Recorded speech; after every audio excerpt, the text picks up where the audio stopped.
privilege again for me to be with you and to serve you.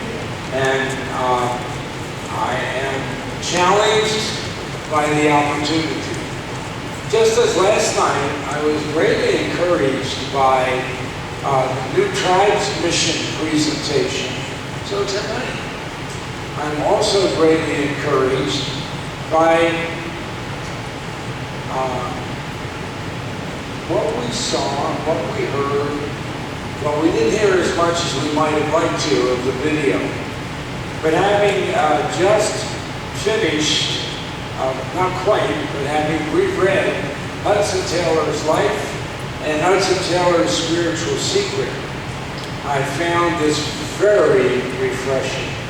Greatly challenged by Hudson Taylor, by his commitment, by his radical dedication, by his heart for what God wanted in his life, and by his vulnerability, in which he shared at times some of the very deep confusion and hurt and pain that marked his life.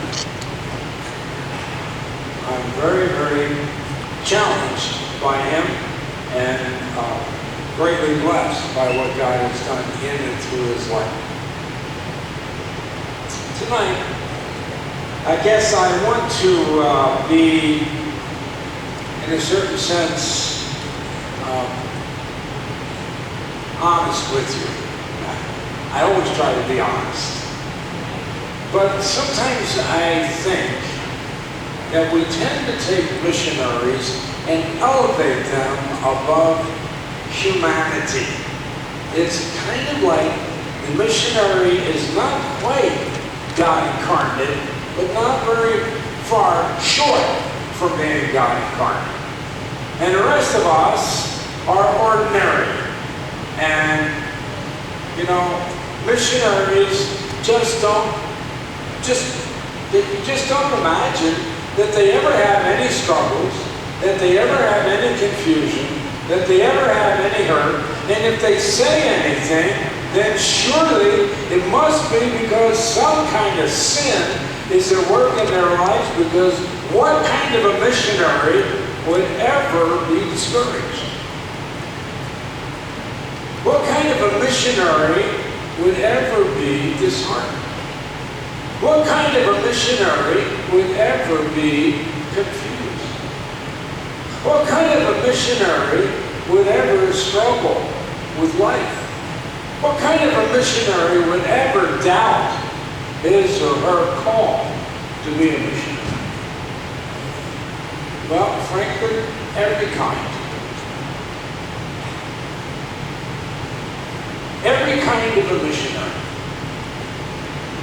that I have ever known, and I've known lots of missionaries. You know, one of the top influencers in a lot of ways in what I'm doing with my life is a former OMF missionary, now with the Lord. His name was Dick Hillis. He went to China about 1930, and he lived there for 6 years praying about the girl that was back home who was engaged to another guy. And he had a friend who was on the lookout, keeping his eye on that girl to let him know if she ever broke that engagement. If that engagement ever broke up. And it did. And the moment it broke up, Dick Hillis was writing a letter to Margaret saying, "Come out to China and be with me." And eventually she did. But there were times when Dick wasn't sure. No matter how much he loved Margaret, he'd ever marry her. And you know what may surprise you is this, that one of the greatest missionaries in all of history had deep struggles. Now, some of the struggles that missionaries have find their task is too big for them. They just can't do it. They don't have enough help. They don't have enough hands. They don't have enough people. They're limited, and there's no way they can get the task done. Their families struggle. Their parents age, and You're not there to do what they really want to do. Their organization seems to be sometimes making unreasonable demands. Their finances are limited. Now, at the same time, they love what they're doing. They love their agencies. Some of them, many of them, all of them perhaps, have families that genuinely support them and are encouraged by what is going on. Yet we all have moments of uncertainty and confusion about what is God doing. This year, 2015, in my life, has been one of the hardest I've ever lived. There are some things happening to both Lena and me that have made this year hard. And I've had some personal, inward struggles. And in fact, just within the last few weeks, I think I've settled some things. And I think I'm sensing a freedom that I had lost for much of this year. It's been a hard year. One of the big problems that we face often is we don't have anybody to tell about it. We don't have anybody to talk to.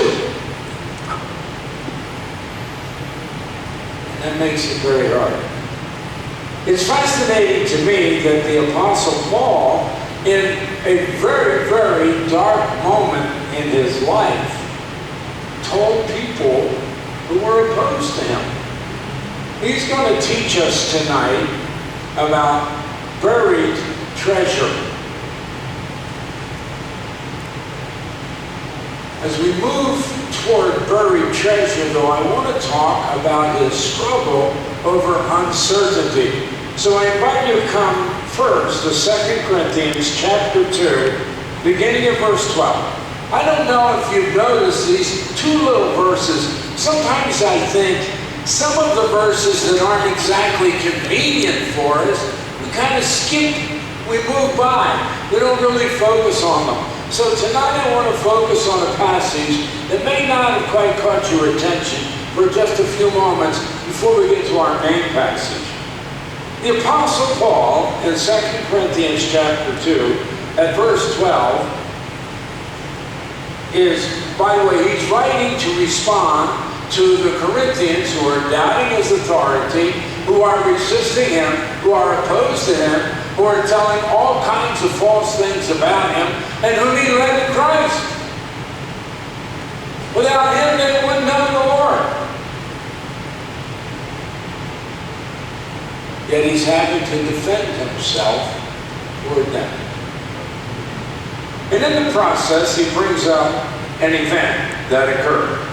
He says in 2 Corinthians 2 at verse 12, now when I went to Troas to preach the gospel of Christ, by the way, Troas is on what was called in the Roman Empire, Asia Minor. It's Turkey today. I've been to Troas. I kind of talked a busload of people into going to Troas rather than some other places because I wanted to see it and because I thought it was far more important than where we were going. Because this was the place where Paul left Asia to go to Europe. And it's just a little beach town. There's a ferry that runs from Asia to northern Greece. You can still go from Asia to Europe that way. Now when he came to Troas, in those days it was a pretty big port city because it was the port city for Ephesus.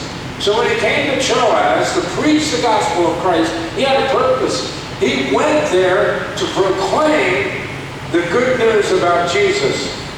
He found that the Lord had opened the door for him. He had a tremendous opportunity. He didn't have to knock on the door. He didn't have to kick on the door. He didn't have to force the door open. He walked into Troas and the door is wide open.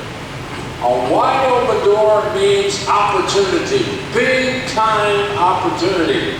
Paul had tremendous opportunity. Verse 13. I still have no anison. Do you have anison here in the Philippines? Do you know the term? Anison. It's a pill you take when you have a headache. Literally, the Greek word in this passage is anasin. It means rest. He said, I had no rest. I had no peace. My soul was stirred. I was all stirred up. I was all stressed out. The Apostle Paul, cool Paul, always in control Paul. I don't think so.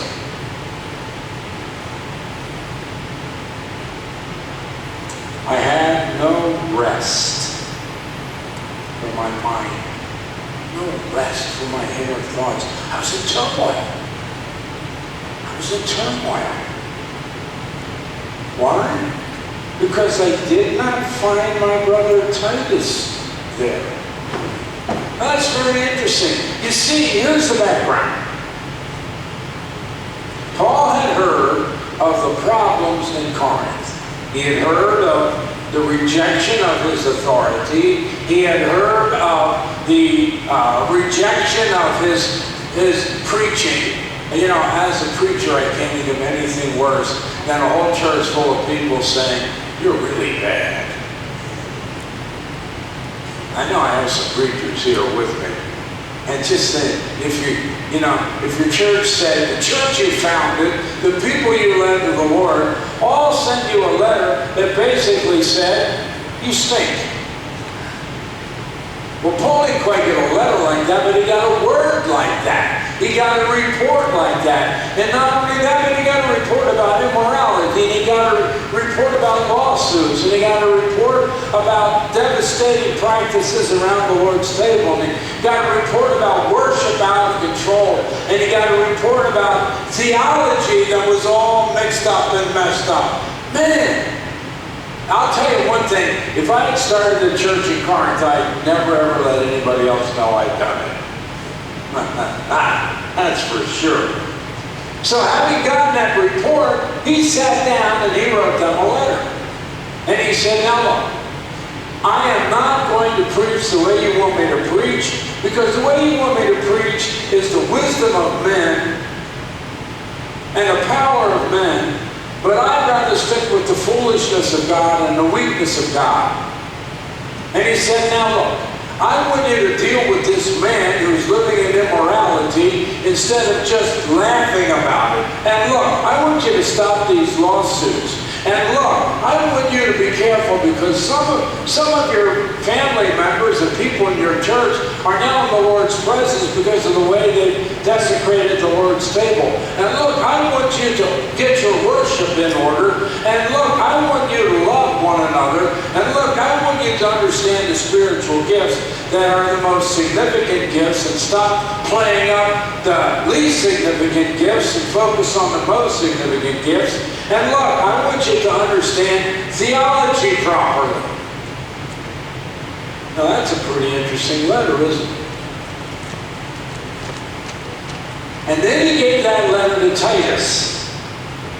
And let me tell you what happened. He did not have a delete button available. He could not get in touch with Titus and say, wait, come back. Let me edit that letter some more. Let me get, maybe there's a little edge in the letter. So come back, and let me get some things straight and smooth. And no. And he lived with deep concern. What will they do to Titus? How will they respond? How will they respond to my letter? Did I do the right thing? Will they reject it? Will they reject me? Do you understand what's going on? Do you realize that the Apostle Paul has these second thoughts? He has this struggle over uncertainty.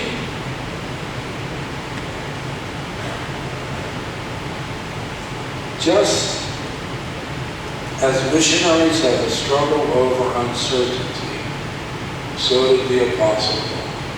Now the question is this: how did he? Oh, by the way, let me come back and emphasize. I just want to rush past that.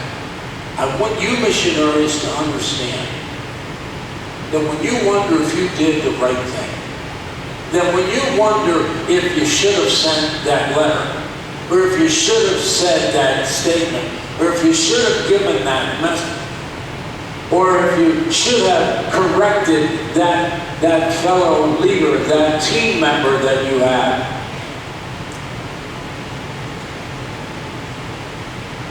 And you struggle over it.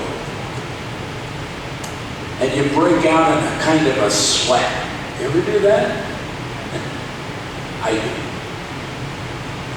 I want you to know, I don't know whether you were right in what you did, but I do know this much. You're very apostolic in your response. Because Paul shared the same burden you shared. Now, how did Paul respond to this? How did Paul keep going? How did he carry on in light of all of the issues? This is just one of the issues. Later in this book, he gives this long list of nights and days in the deep and homeless and all of the physical things, the beatings and the stonings and everything that happened to him. And at the end of his long list, and many of you missionaries will appreciate this. Remember what he said? And the cares of the churches. It's like, okay, I've been through all those other things, but I want to tell you one thing. Nothing weighs me down as much as the cares of a church like Corinth, or the cares of a church like Galatia, or the cares of a church like Colossae.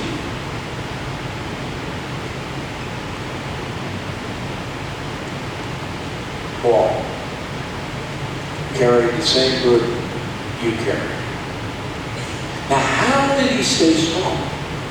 How did he carry on? How did he keep focus?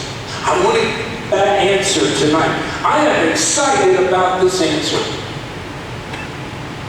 Because I am convinced that in this answer, there is for everyone in this room, not just the missionaries, but the businessmen and women, and the parents, and any young people who might be here, and any singles who might be here, anybody who's here who is struggling and wrestling with discouragement, disheartenment, fatigue, emotional stress, business. We can learn from the Apostle Paul. You know the whole key? It's the way he saw himself. Was his sense of identity. I want you to recognize how important identity is. In fact, I find it most fascinating that the Bible is a book about identity. Think of the first words in the Bible. In the beginning, God. God's identity is revealed. He is the subject of the Bible. The Bible is all about God's identity. And then came humanity. What's the first thing he do? Unity and identity. An identity through relationship and an identity through responsibility. Now, the Apostle Paul was able to stay together and to keep himself moving forward and to be encouraged, to be strong, and to be a difference maker because of his identity, because of the way he saw himself. And I want you to see the first thing about Paul's sense of identity. He had a relationship-based identity. He had a relationship-based identity. If you just go back and look at 2 Corinthians chapter 2, you begin to realize that Paul had a sense of value because he knew Jesus. what the Holy Spirit was doing through him and the difference the Spirit was making through him, because he had this intense relationship with Father, Son, and Holy Spirit. And it was the only source of his identity.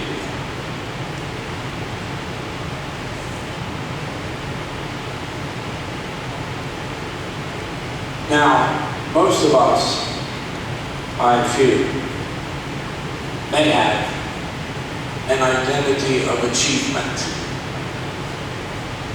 Who are you?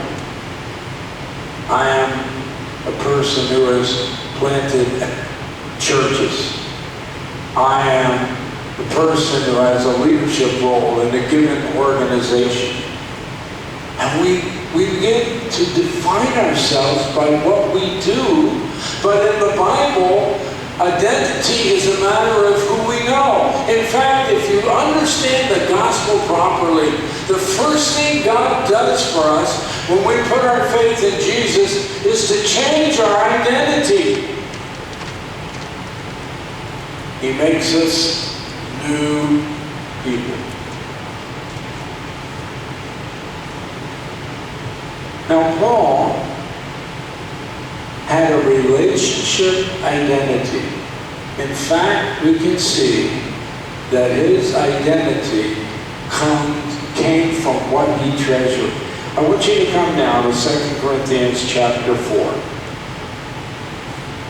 2 Corinthians chapter 4. Familiar passage, but yet a passage that I love to communicate. In verse 7, Paul says, "But we have this treasure in clay pots." Paul's identity came from what he treasured. And I will tell you, our identity comes from what we treasure. If we treasure our money, our identity will come from there. If we treasure our business success, our identity will come from there. If we treasure our position and our influence in the community, our identity will come from there. But what happens when the economy goes bad? What happens when the business hits a very difficult place? What happens when we run out of position in the community? What happens to us then? There has to be something much more significant, much deeper, and much more valuable than the things we usually rely on for our sense of identity. Our identity comes from what we treasure. His treasure. Look at what he says. We have this treasure. What treasure? If you go back in chapter 4, you discovered in verse 1 that he says, "Therefore, since through God's mercy we have this ministry, we do not lose heart." What ministry is it referring to? If you go back into chapter 3 and you come just to verse 18, these words, "And we all, who with unveiled face all reflect the Lord's glory, are being transformed into His likeness, moving from glory to glory." And this comes from the Lord through the Spirit. This is His treasure. His treasure is the Lord's glory. His treasure is the opportunity to tell people about the glory of the Lord. That's His treasure. The greatest treasure He had was the glory of God in Him. We too, all of us, have a ministry of glory. A ministry that is innately glorious through the power of the Holy Spirit. A ministry that even in the moments of deepest confusion and uncertainty, even in the moments when we feel most stressed out, that glory is still there. Sometimes it seems to disappear, but it's still there. And what I want to say to you as missionaries tonight, no matter what you have experienced, no matter how you may have failed, no matter what others say about you, No matter how others misrepresent you or undermine you or attack you, you have the treasure of glory to glory. It's there and no one can take it from you. One of the sections that was most interesting to read in Hudson Taylor's life story was his experience with a missionary he called M.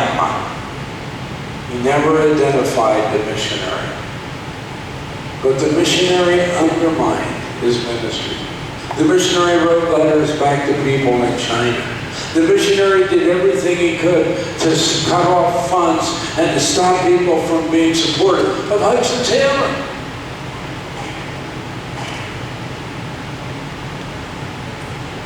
Taylor stayed focused on 12 million Chinese a day dying without Christ.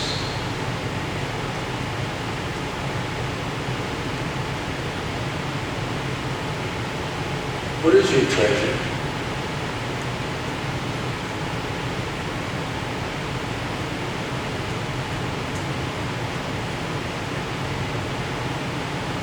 What is it that keeps you focused? What is it that keeps you centered? You know, the other thing that's very interesting is not only does our identity come from what we treasure, but our identity also comes from what we don't treasure. Because look again at what Paul says. Verse 7.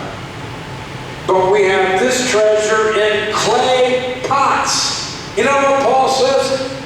Treasure the passing realities of the container. I don't treasure myself. I don't see the container as the most valuable thing of all.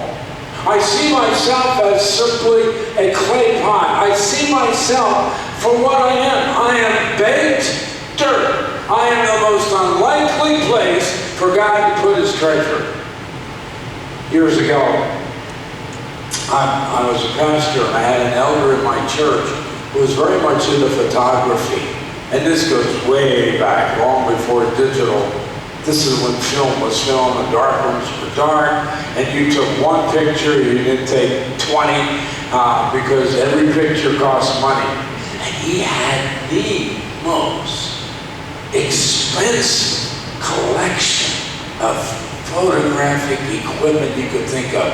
Cameras and I didn't care enough to even know what it was. I just know it cost a lot of money. And I know that was his treasure. Very interesting. So you have to figure out, you know, if thieves, burglars ever break into my house, how will I keep them from getting my treasure? He said, I will. So where did he hide it? He hid it in the bathroom closet under his sink. Now, actually, my home has been burglarized. We had people break into our home. I promise you, they did not look in the bathroom. So I think my elder was right. Not that they got a lot of treasures. We don't exactly have a lot of treasures. But they got some things, some of which I was glad to see go. But you see, my elder chose an unlikely place to put his most precious treasure. God has chosen an unlikely place to put his most precious treasure. What is that unlikely place? You and I. I'd love to hear your stories. I'd love to know where you've been. I'd love to know what you were like before you came to Christ. I'd love to know what you wrestled with. I'd love to know what you struggled with. I have a Bible study on Wednesday mornings, the Wednesday Morning Men. It's an amazing collection of people. Some of them are very successful by any measure you can think of. But one of them came into our group. We didn't know it at the time, but he was on probation for a crime he committed. One of them came to Christ in a federal prison because he was in the U.S. Marines and didn't like his sergeant and beat him up.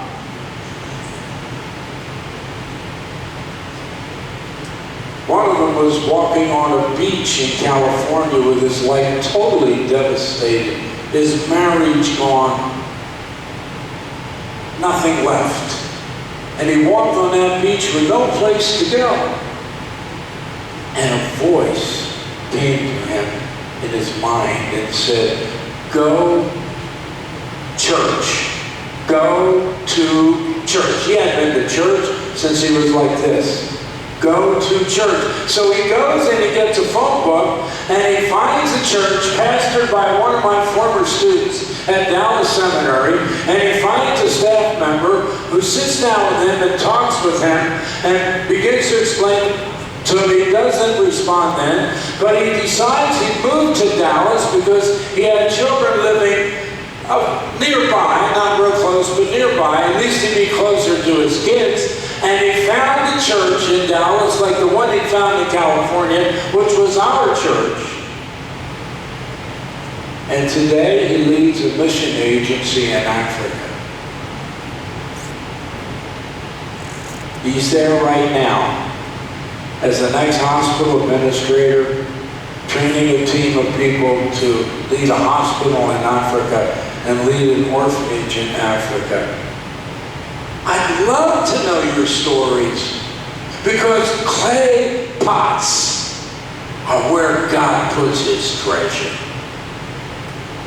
So you see, to have an identity of relationship, we must cherish, we must value, we must hold, as Paul did, in the highest value. We must hold our relationship with the glory of God, the glorious God who has chosen to move into our lives. And we look at ourselves and we say, you know, the greatest thing in the world about me is that God lives in me.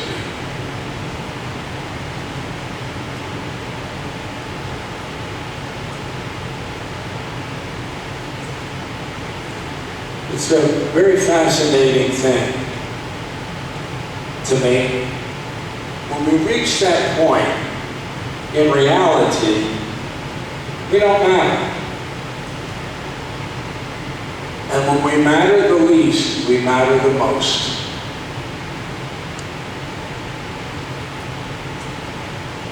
When it doesn't matter how successful we are, that's when God's glory breaks forth to make an impact. So the first thing I want to emphasize is that we need to have a relationship-based identity, not an activities-based identity, not a success-based identity. But the next thing I want to emphasize is this: Paul had a values-based identity. A values-based identity. Now, one of the issues that Paul faced was the issue of power. He was a little guy. He wasn't very big. I don't get the feeling it was very impressive to see or to meet. I'm not sure, but certainly in the things that I pick up, I don't get that feeling. And by now, whatever his problem was with the thorn from Satan, and many think it was a semi-disfiguring eye disease that kind of made him maybe even a little like a frog in his eyes, you know. And here is this froggy-looking guy walking into some of the most elite cities in the Roman Empire and saying, "I am here to change you. I am here to deliver you. I am here coming from God himself to help you discover what true life is."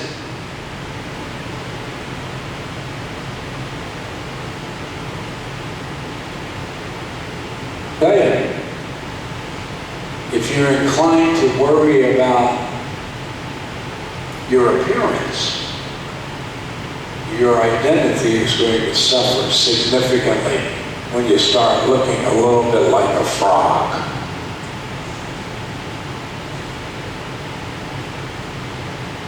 But Paul had a values-based identity. He knew he needed a power greater than the culture in the Greco-Roman Empire. And here's what he says. We have this treasure in clay pots, in baked dirt, to show that this all-surpassing power is from God and not from ourselves. I need power. Think of the power that he faced in the ancient Roman Empire. He faced intense cultural power. Very intense cultural power. Think of the spiritual powers that he faced every day. When he walked into a city like Ephesus or a city like Corinth, when he moved along through the city, everywhere there were spiritual powers. Everywhere there were temples. Everywhere. These were serious places.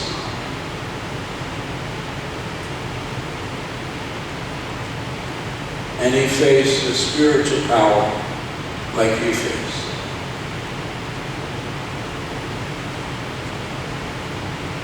And he needed power. Think of the commercial power. He was just a little guy with another guy in the Roman Agora, in the Roman marketplace. He had a little corner somewhere where he worked with his canvas and made tents and made sails and made other things out of canvas. And he'd set up business, and then he'd kind of have to hustle a little bit. You know, he'd have to stand out in front of his little place where he was in business and see customers come and start talking to them, just like the people do in all the shops here in the Philippines.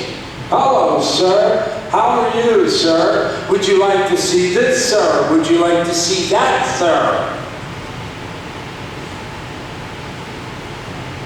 Think of the moral power that he had to face every day, the immorality of the ancient world. Tied into the essence of religion, sexuality, almost a norm in the ancient world, certainly in the artwork of the ancient world.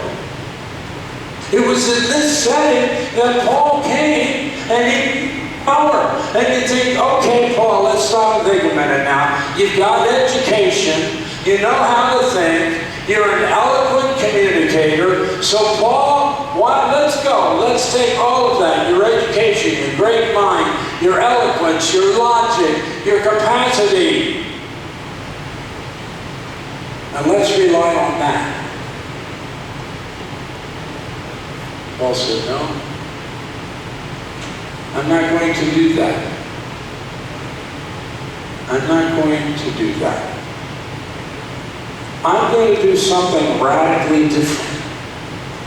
I'm not going to be like the rest. You see, one of the temptations that we face is this. We know we're inadequate. Paul knew he was inadequate. Are you remembering 2 Corinthians chapter 2? Do you remember when Paul begins to talk about what it means to be a representative of the gospel of Jesus Christ? By the way, it always stuns me when particularly Christians in the United States of America, I don't know what you do out in the Philippines, but in the United States of America, everybody acts like, well, they're against us. The media is against us. Of course the media is against us. You think they're going to be for us?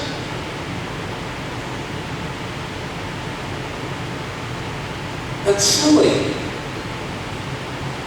That's silly. We're going to represent us well. They're never going to present the truth about us well. And frankly, it's just as well they don't, because if they did, it would be a huge problem. Am I blowing apart? Thank you. That page will simply not stay put. And when Paul came to the place where he said that we are life unto life and death unto death. This is what we are as Christians. We are the light, the death lifeline. That's what you are as missionaries. All of you missionaries here are the line of life and death. You force people to make decisions for life or for death, and they don't like it. In a lot of cases, they don't like it. And then Paul says something. Do you remember what he says next? Anybody remember what he says next? What does he say next? 2 Corinthians 2:16. Who is adequate for these things? Who can possibly do this? Who can possibly do this? That's why Paul's identity did not rest on what he could do. That's why Paul had a values-based identity. He valued the glory of God more than anything else. And he said, no way that I can be adequate for this. But do you know what the next verse says? The next verse says, we proclaim him. Him we proclaim. Him we make him known. We don't water down the gospel. He uses the analogy of a wine cellar who sold wine that was mixed with water, more water than wine. He said, we don't change the gospel. We don't adjust the gospel. Why not? Where did he get that courage? Because he valued what the power of God could do. My friends, you are powerless. You're missionaries. Missionaries. Then if you have families that are kind of embarrassed about you, oh man. With the education you have, with the ability you have, with the amount of money I spent to put you through college, and now you're a missionary? You gotta be kidding me.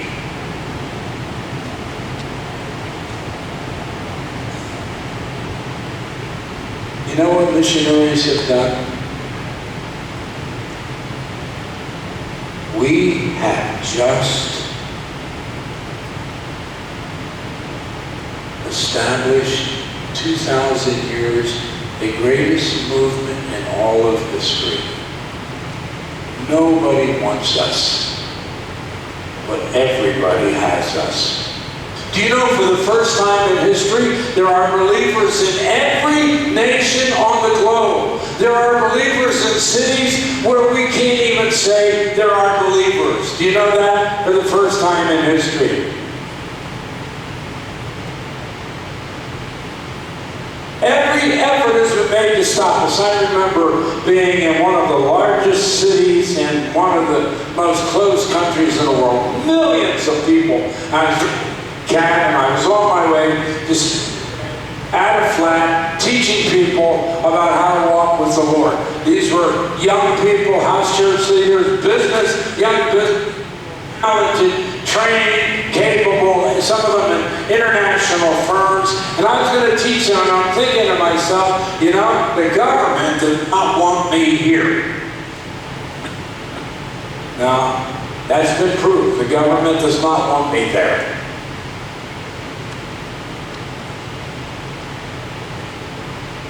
But the gospel is there. It's not good. And you know why? Because people like Paul have a values-based identity in which they say, I am going to give myself in the most radical way to the greatest cause on earth. Do not, and I'm going to say this especially to a lot of you who I know are younger, do not try to overcome your inadequacy through education, experience, success, and power. It's a waste of life.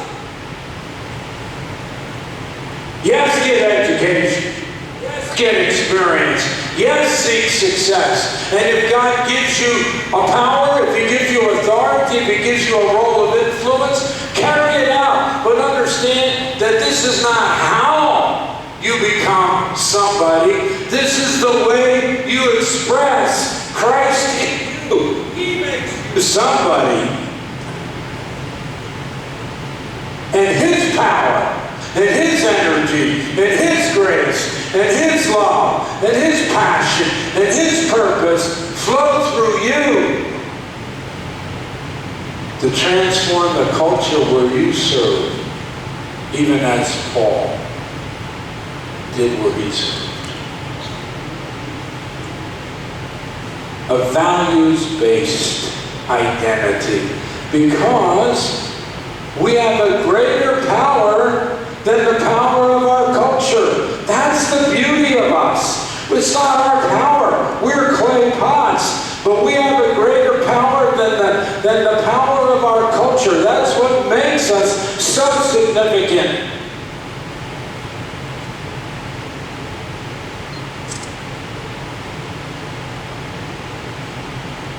Do not lose that sense of identity. Now, we also have an endurance-based identity.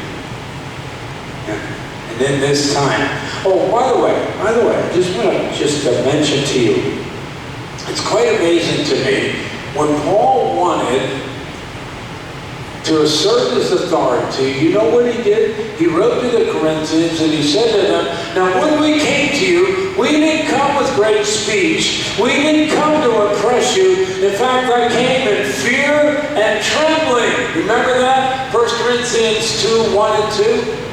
Do you remember 2 Corinthians 12 when God said, Paul, my grace is sufficient for you? Therefore, Paul says, I will most gladly boast in my weakness. My friends, you are weak. We are weak. We are inadequate, but nothing can stop Christ in us.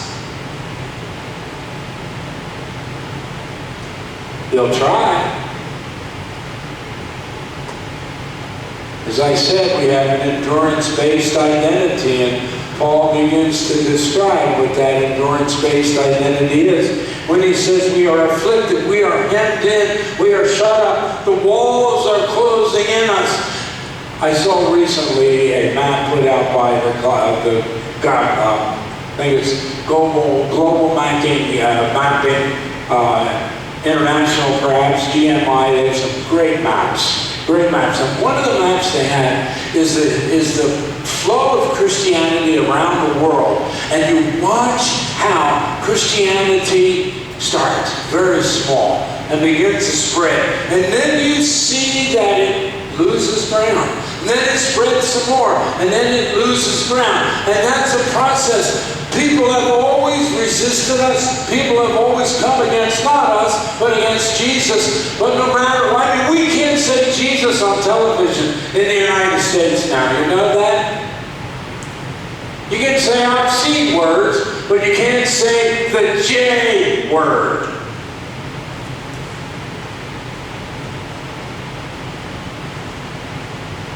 What difference does that make? We can make the difference.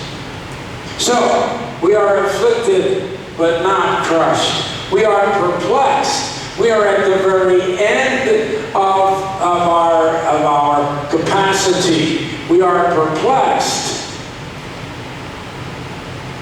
but we don't despair. We don't lose hope. My friends, when you are perplexed, when you look at your ministry, when you look at your community, when you look at your team, when you look at what is going on in your world and in your life, and you say, I don't know what to do. I'm at the end of myself.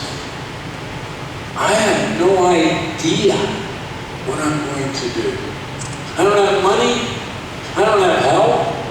I don't have any way to crack this culture. I have nothing but opposition all the time. That's what Paul was. Don't despair. Pray. Pray. Pray. Paul goes on to say, we are persecuted but not forsaken. God will never, ever forsake us. He forsook Christ on the cross so he would never forsake us. And then Paul's last description in this fourfold experience, as he talks about his life, struck down but not destroyed. There was a man named J.B. Phillips who wrote a paraphrase of the New Testament, and he interpreted this passage this way: we are knocked down but not out. Some of you may be knocked down right now.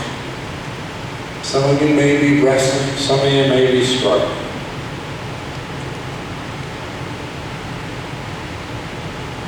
You may be down, but you'll never be out.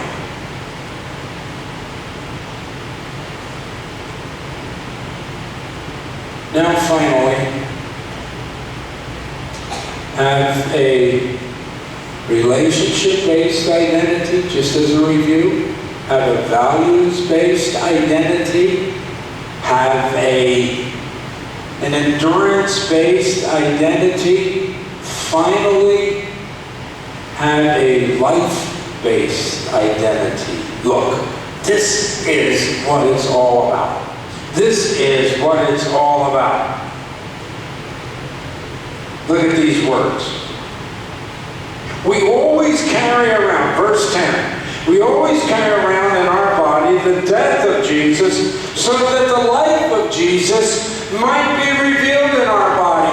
When the Apostle Paul in Philippians 3 described his background and said, I count that as scubala, as garbage, as trash, that's when he died.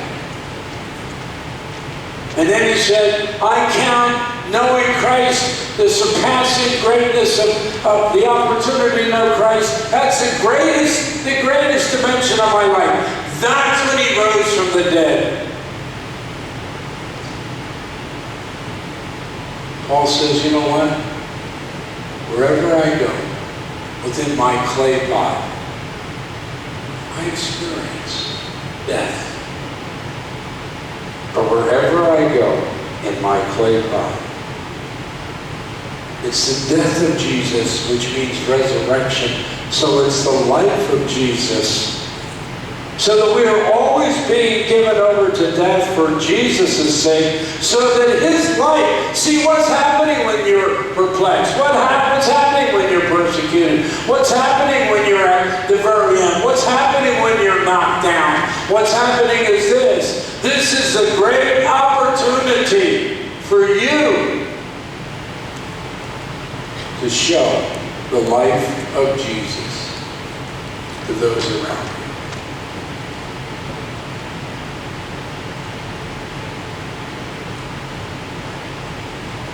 So he comes to his conclusion. It's very simple. Christ's death works in us, but Christ's life works in others.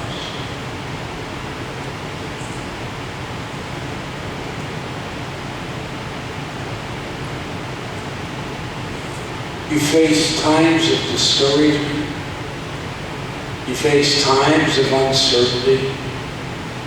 You're always dealing with financial limitation. You're not sure what's happening with your children. You wrestle. You struggle. You're real. You're human. Life is real for you. And my friends, supporters of the missionaries who are here, understand this reality in their lives. Understand the struggle. Understand the hurt. Understand the confusion. Understand the uncertainty. Understand the very death that they're living through. And let me tell you something else. You're in business.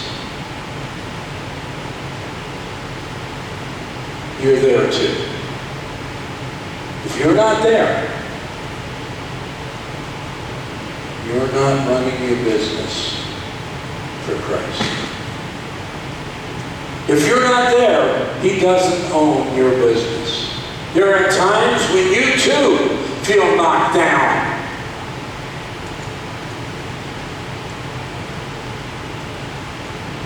Because you see, when you have a relationship-based identity with the glory of the Father, Son, and Holy Spirit, you're going to experience Christ's kind of death in order to experience Christ's kind of life. So Christ's death works in us in order for Christ's life to work in others. Lord, thank you for your faithfulness to us, your goodness, your grace, and especially the courage you give us to die so we can find the glory of life your way. In your name.